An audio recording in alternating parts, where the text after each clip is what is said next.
right, what's going on, everybody? Today is November 25th. It is Mon Wan Monday, and it's just me Okay. and Gina here to celebrate Mon Wan Monday.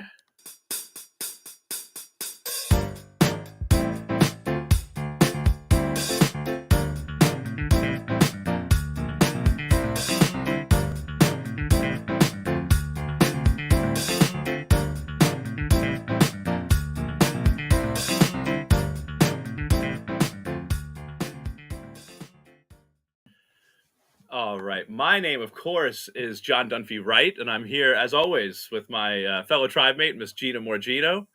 We're Wait, down to who's right? Right. so she's been eliminated from the game, but I decided to start standing Sierra Now? after. Well, here's the reason.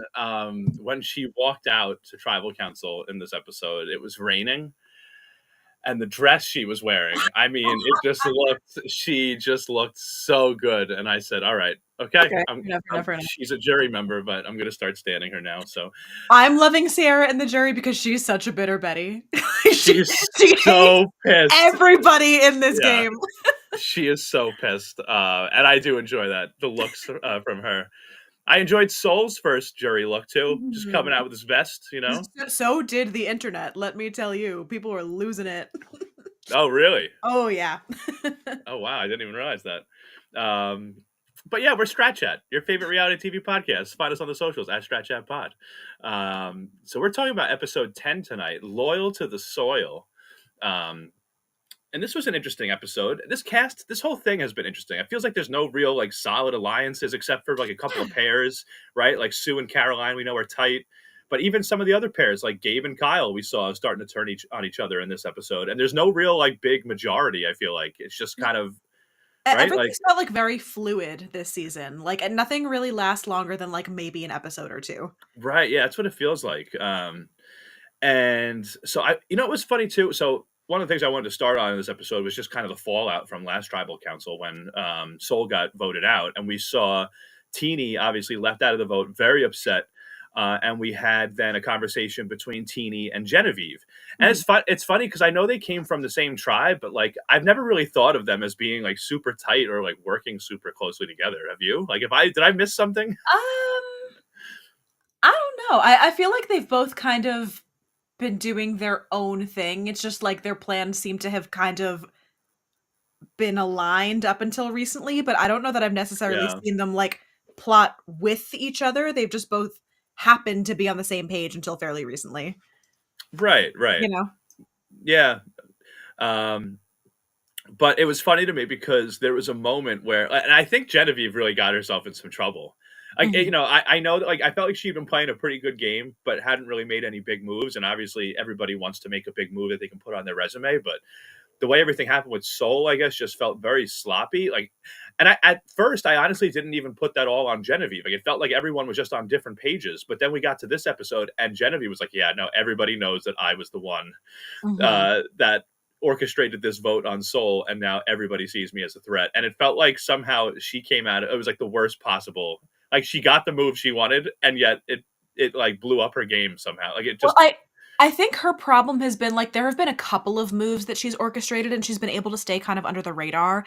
But I think because this one was so sloppy, it's now not only shining a light on this move, but potentially the past ones that she's kind of been at the forefront of that like people are starting to mm, realize that she has a lot more agency than she's letting on. right. And it I had to laugh during the Teeny and Genevieve conversation because like Teeny was talking about how like it's been very hard for them because they feel like everybody's telling them the truth. And then Genevieve made this comment like, "Well, yeah, but my closest person," like referring to Teeny, like my closest person is lying to me. And Teeny's like, "But I haven't lied to you, or I wouldn't lie to you," something along the lines of that. Mhm. And Genevieve's response was like, "Well, you will lie to me eventually." And I'm like, Genevieve, you blindsided Teeny on the Kishan vote, now on the Yeah. Soul vote. Like you are like you're like making these moves against Teeny, and like you're like trying to now defend yourself against like this whole thing in the like the event that they might blindside you at some It point in the it was just like future. a And deflection of like, "No, I have right, to do it it's because like you might burn me," and Teeny's like, right, "I haven't done anything yet." right. It's like Genevieve, you have blindsided Teeny twice now, and you're saying, well, you had to do it because you think that Teeny might do it sometime in the future. Like it was just like I was watching that conversation. I was like, Genevieve, what are you doing?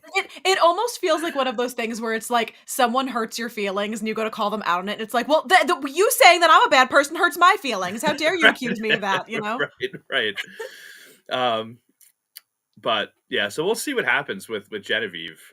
We obviously she was in a lot of trouble this episode. She didn't go home though, so maybe she can work her way through the this little rough spot. But we did see her also talking with Andy about getting out a Tuku player in this episode, and I felt like Andy too. Like Andy's obviously wildly improved his position in the game from the Oh my beginning. god, night and day. Yeah, It's really but crazy. I do still feel like there's just this little feeling in my head that like he's going to screw himself up eventually. It felt like even in this episode, like he's not on the bottom, but he's going to Genevieve, and then he's going to Sue, and then he's going to Sam again, and it's just like it feels like at some point it feels like he's almost reminding me of like the Tyler game in Big Brother, where it's like he's starting to lock in like final twos and like these tight relationships with people that at the end of the day, when everybody's going to be like, oh well, I have Andy, and there someone else going to go, well, no, I have Andy. It's going to be like, wait a minute, Mhm. how many final twos does Andy have with us?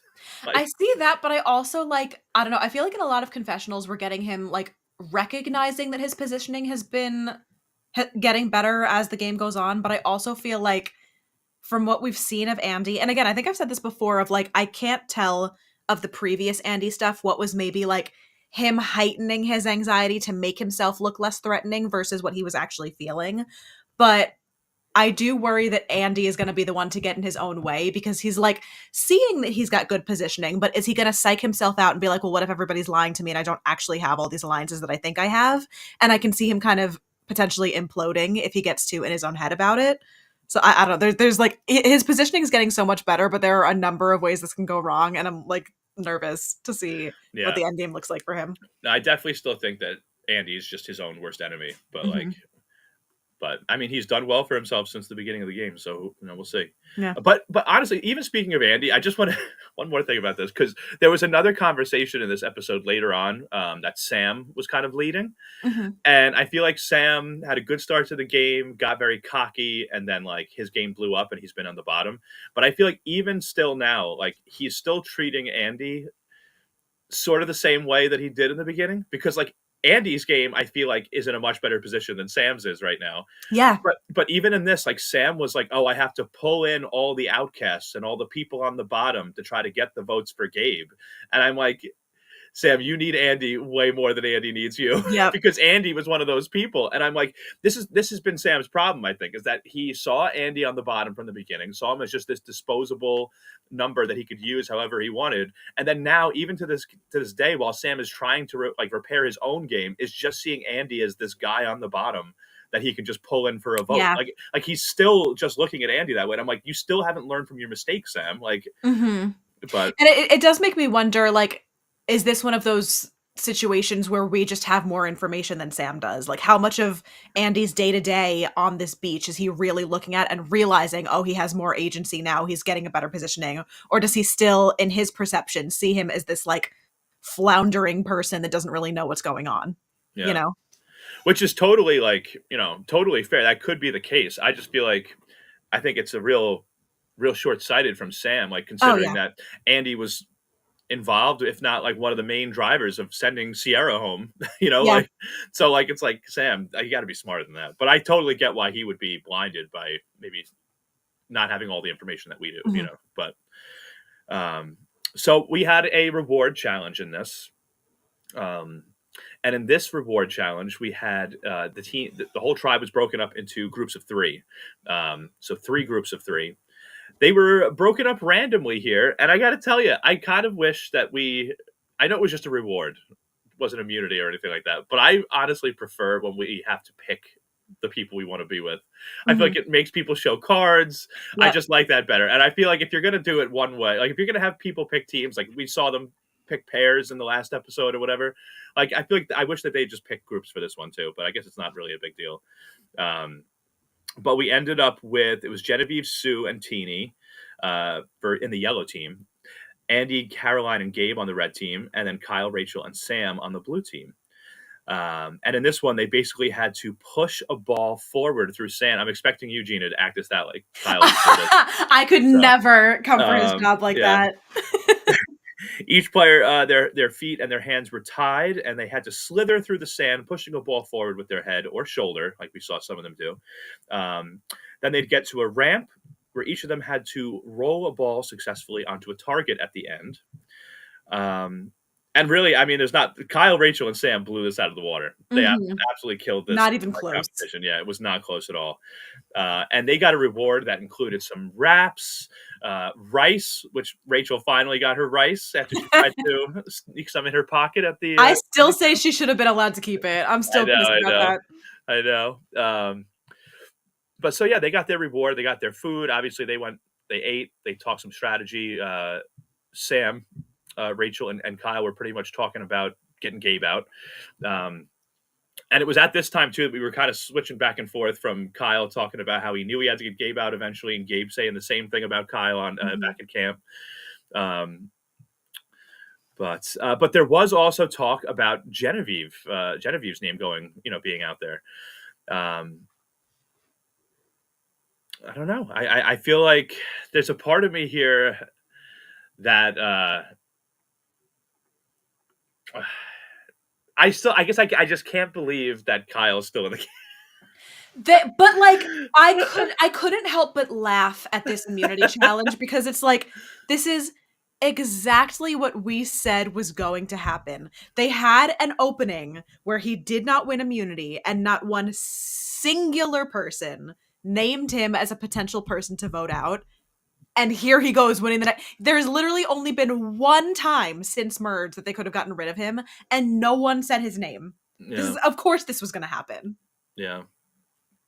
I'm also kind of surprised that, like, we're not hearing more people talk about Sue, because, like, not to jump the gun, but, like, Sue and Kyle both won that immunity together, and almost every time since then, like, she's been at least second or third in almost every other... Like, she's right there.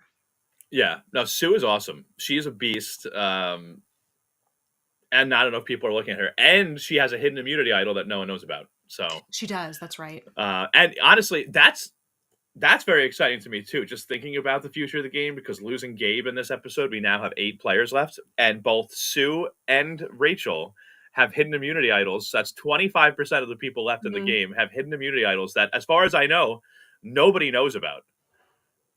Yeah, I'm pretty sure they've both kept them a complete secret. Well, someone knows about Sue's, don't they? Doesn't at least Caroline, or maybe not? You know what? I think you know what. That's a good call, because when the tribes merged, there was the advantage that was thrown out there that Genevieve ended up getting at the buoy in the water. She got like an advantage. But then people were thrown off because they found the red paint that Sue had found. Yeah. And I think it was Tiana and Caroline that caught on to the fact that the red paint and Sue, there was a connection there because they had found her at the water well with the paint on her. But Tiana's been voted out, and Caroline did go up to Sue during all this and say, like, yeah, I know, like, I'm so proud of you. Like, I know you got it, but don't worry, I got your back or whatever. And there's been no mention of it since then. Yeah, Caroline is like really loyal to Sue, and I still don't really know where that comes from. But, like, she would do anything for Sue. Yeah. I mean, that was, like, she was on board to vote Gabe out, and the only reason that she was somewhat wobbly on it was because of Sue. Even it's like she was, like, questioning whether or not she should go along with the entire tribe or go with Sue, basically. Like, yeah. But I also, like... Rachel and Caroline are interesting to me because they were the ones that were talking about like getting Genevieve out, I think, the most. A lot of people were pretty split on, like, well, not Kyle and Gabe. Once Kyle won the immunity, obviously that wasn't going to happen anymore. But I feel like a lot of people were talking about Gabe and Kyle, and then Rachel and Caroline were pretty set on Genevieve, though, because I guess it's who told Rachel? I think it was Andy that told Rachel that, like, Genevieve is onto her, or, like, has her eye on her, thinks she's a threat or something like that. I I don't But totally remember, yeah. yeah. What else do we have going on in here? Oh, okay. So Teeny has been having a hard time, obviously. Um, I thought we had a really nice moment with Teeny though, because we got to hear a little bit of their story, Mhm. um, and kind of just hear from them about their feelings and why they might be having a hard time in the game with the Genevieve thing, and just how they've struggled with their own identity going through life, trying to figure out where they belong. And then, as if Teeny hasn't been through enough, their bag gets set on fire at the camp. I could not believe this segment. I was like, "Can you leave them be, please? Let them have something. Yeah, Something." I really hope that production gives them a new bag. That sucks, That's, man. but also, like, how do you not, like, okay, don't put your bag so close to the fire, okay? And then also, what bothered me is that Teeny's standing there holding the bag, and like you can see it in the night vision, like literally still on fire, and they're just holding it. And I'm like, put it on the ground. Step on it. Yeah, like put Something. the fire out. Like, Oh, poor Teeny. I love Teeny though. Like they're so messy, but I just love them so much. no, I really like Teeny. There's just like Um, there's an authenticity that I feel like Teeny has that a lot of people don't. yeah, yeah. I really like Teeny. Mhm. I think for the most part, except for a couple of exceptions like Rome, this is one of the most likable casts. I do really, really enjoy this Yeah. cast a lot. Um, so we had obviously our immunity challenge, which was all 9 of our competitors now competing individually. And in this one, they had to hold a wooden disc where they would have to balance balls. They would start with 1, move to 2, move to 3. It would get progressively harder. And they had to stand on a narrow piece of wood. Um, Now, before we went into this challenge, though, we had a negotiation, and I want to get Oh, your thoughts on this because, I have a lot of thoughts on this. yeah, when the negotiations first began, Jeff was offering that if 4 people sit out of the immunity challenge, which is almost half of our remaining cast members, he would give them a large bag of rice. First, they tried to say, "What if 3 sit out?" Jeff said no. Caroline threw out, "What if 2 people give up their shots in the dark?" Jeff said no. And then it was thrown out there, what if everyone gives up their shots in the dark? And Sam, while reluctant to do so originally, was eventually talked into it. Everyone gave up their shots in the dark, and the tribe received a bag of rice. What do you think about this? So, first things first, I think no matter how hard Jeff is trying to make Shot in the Dark happen, I think this is a true testament to the fact that literally nobody who plays this game thinks that that reward, that power, that whatever is worth a damn. Because literally they all were like, get rid of it. I don't need this. Just take it. Because it literally, in all of the seasons that we've seen it, has paid off one time, and everybody was just like, this literally means nothing, just take it. And the entire episode, even in the tribal council, you see Jeff being like, I can't believe that you would offer up this incredible opportunity, this game-changing amazing twist for a bag of rice. And it's like, Jeff, shut up. You know this twist sucks. You know it doesn't benefit anybody. Like, stop trying to make it happen. We don't like it. They don't like it. Let it go. Call it a day. But then also, like, the Sam of it all to me was so crazy because you keep hearing him being like, I don't know, I'm on the bottom. Like, this is like something else that I could have. Like, I really need that. Sam, if every single person in the cast agrees, take my shot in the dark and give me a bag of rice, and because you're on the bottom, you are the one person that says, you know what, screw the rice, I'm going to keep the shot in the dark, I am voting you out specifically because you're the reason I can't have any rice.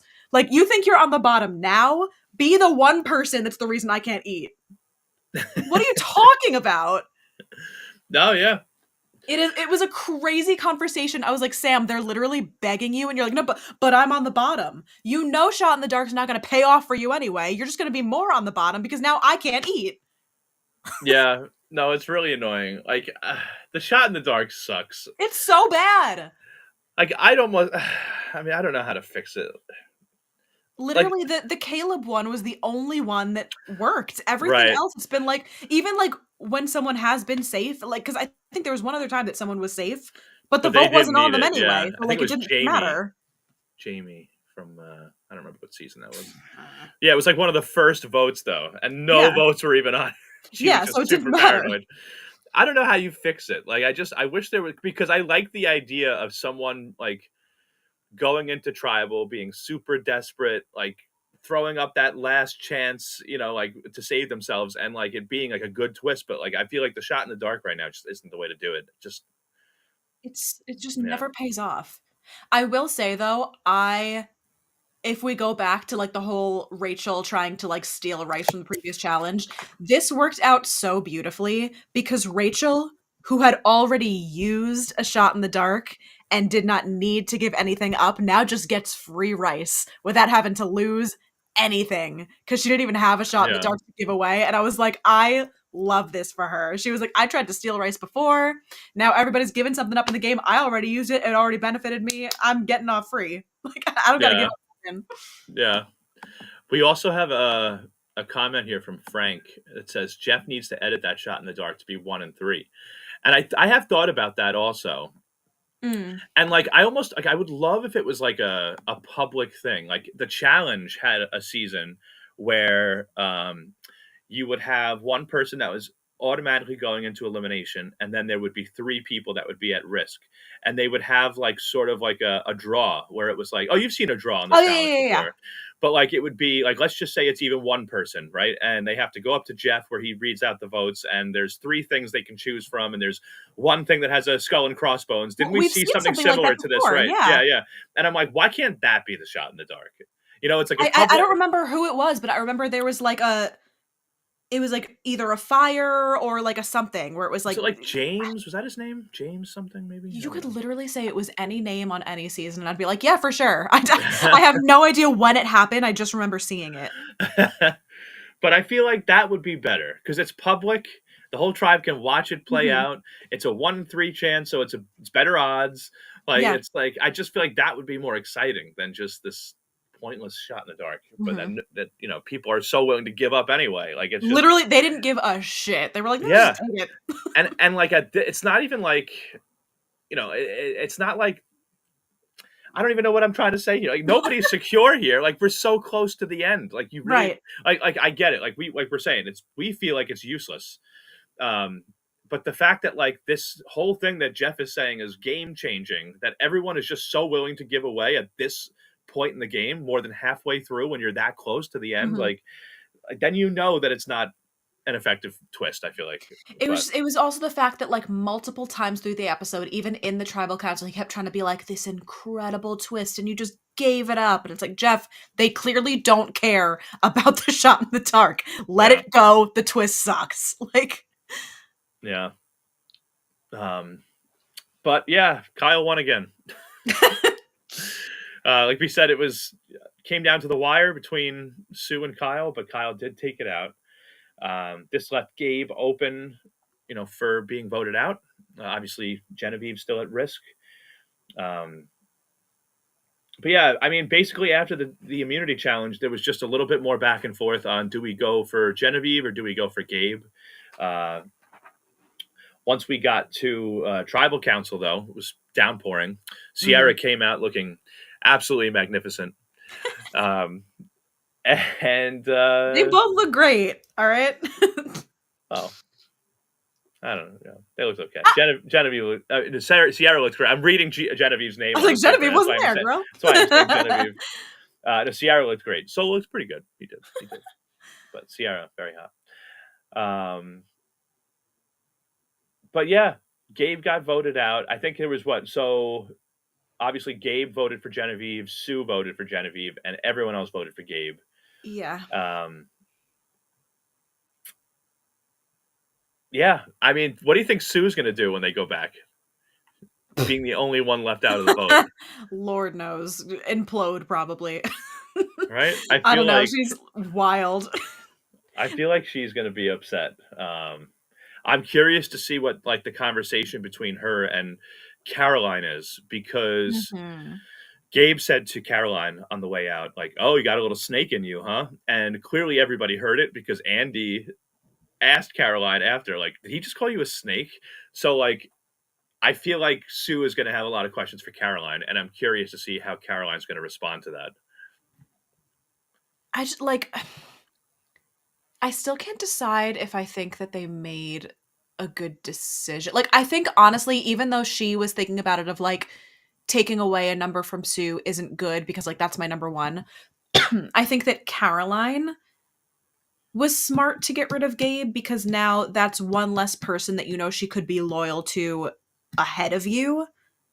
Like I think that now that gives you an opening to be like her number one if potentially Gabe could have been a number Right. that you might have chosen other than you. But I don't know, I kind of feel like for everybody else, Genevieve was more of a problem. Yeah.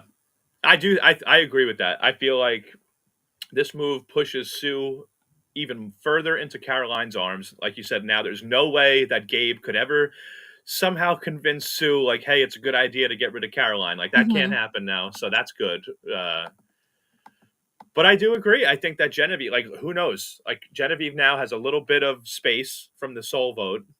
Um, and however things shake out now, maybe Genevieve has a way to sort of get out of trouble and just move on to the next part of the game.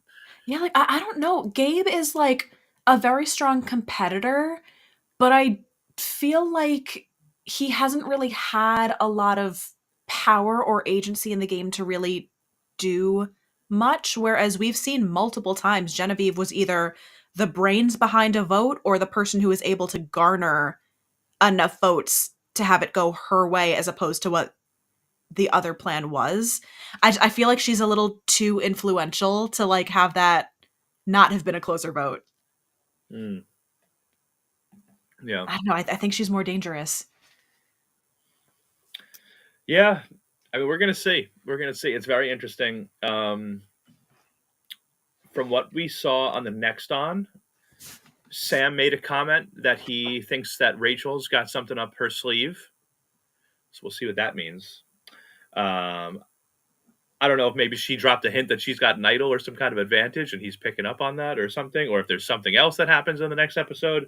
And then the other thing that I saw was it looks like maybe a new alliance is forming Mhm. at the water well. We saw some chatter, and it looked like the group that was there, from what I was able to see anyway, was Sue, Andy, Teeny, Caroline, and Rachel. So the fact that Sue and Which is a lot Caroline, of people, yeah, that's a first lot of off. people. Yeah, because we're at 8 now, right? So that Yeah. would be a five group of 5, which would be the majority. Um, of course, they do not have Kyle, the comp beast, in there, so Mhm. so their targets are limited. Yep. um, I don't know. We'll see. I mean, Sue and Caroline are both in here, so maybe that means that they patch things up if there's any trouble. Mhm. I also think it's interesting that Rachel's in this, but Sam is not. Mhm. So who are the people that aren't in this actually? So Sue, Andy, Teeny, Caroline, and Rachel are the people that I saw around there. That would just So leave Sam, Genevieve, Kyle, and Genevieve. yeah. Sam, Kyle, and Genevieve potentially on the outs, if that's correct. All right. I don't know. Very interesting. Very interesting indeed. Um, but let's look at. So Mikey's not with us, but he did send us the points for this week. Mikey's not with us because he's embarrassed to have one team member left. Honestly, that's pretty wild because he still had all 4 going into the I merge. know. So He got picked off real fast. yeah. We've got, so Team Morgino took the win this week Yeah, again. again, I can't pick a winner, but I could pick a good team. 41.5 points this week to Kyle's 37.5. I came in 28.5 points. And Team Marvin with just 15 points. Man, 15 points. wow. The season totals for all of us. Team Morgino, look at that, 372 total points with 4 episode wins. Mhm. And then I still do not have an episode win. Team Mikey's still Petty. winning the season though so far. Wow, look at that. You're right. I actually, for some reason, I didn't even. I think it's just because my name is at the top, so it looks I like know. mine would be And the you top have the one. most episode wins. So, Yeah. and I I'm in a distant last. I know 314 Mikey's got a points. good, what, 11 points on me? 11, yes. This could change. This could Mhm, change. mhm. I'm hoping that I can, actually, what would be really funny about this is that if at the end of the season, right, like you and Kyle were still up on me, but I somehow overtook Mikey because he only has one person left. I mean, not out of the question. We both got 3. No, I No. just have Rachel and Oh, Caroline. no, that's just me, sorry. Yeah, yeah. Well, you've got 3, me and Kyle have 2, and Yeah. Mikey has 1, right? Yeah. That's so wild. It's wild to me because I lost the first 2 players of the season, and Uh-huh. now, like, in the first 2 episodes, and now Mikey has less people than me.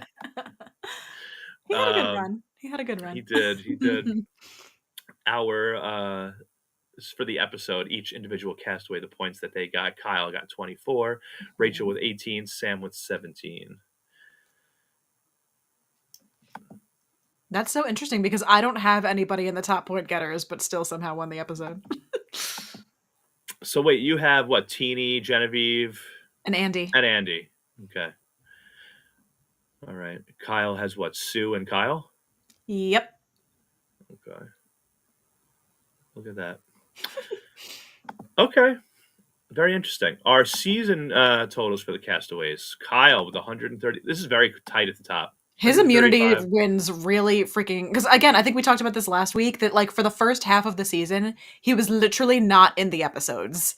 And Yeah. now he is the top point getter because of strictly his immunity wins. Right. Right. That's crazy. And I'm sure you get points for reward wins too, I bet. And Mhm. if Mikey was here, he could tell us for sure. But I'm sure you get points I'm for sure. that. Yeah. And Kyle won both the reward challenge and the immunity Yeah. challenge in this episode. So, and I feel like he's won other rewards also. So Yeah. he's just winning everything. It's really crazy. But yeah, I think that's all I got. You got anything else for this episode? I don't think so. Yeah. I don't think so. This was fun though. I'm looking forward to the end of the season. We're down to Mhm. 8. I'm excited. So, what do we have coming up? I guess we won't be back till next week, right? This Thursday, Yeah. we would normally be talking about the Challenge 40, but it's Thanksgiving, so we will be back, I believe, next Monday at 8 p.m. to talk about the next episode of Survivor 47, and then the following Thursday for the Challenge 40, also at 8 p.m. Eastern time. All right. Well, I think that's it. So thank you everybody so much for hanging out tonight. Thanks for watching, for listening. Find us on the socials at Strat Chat Pod. Have a happy Thanksgiving, and we'll see you soon.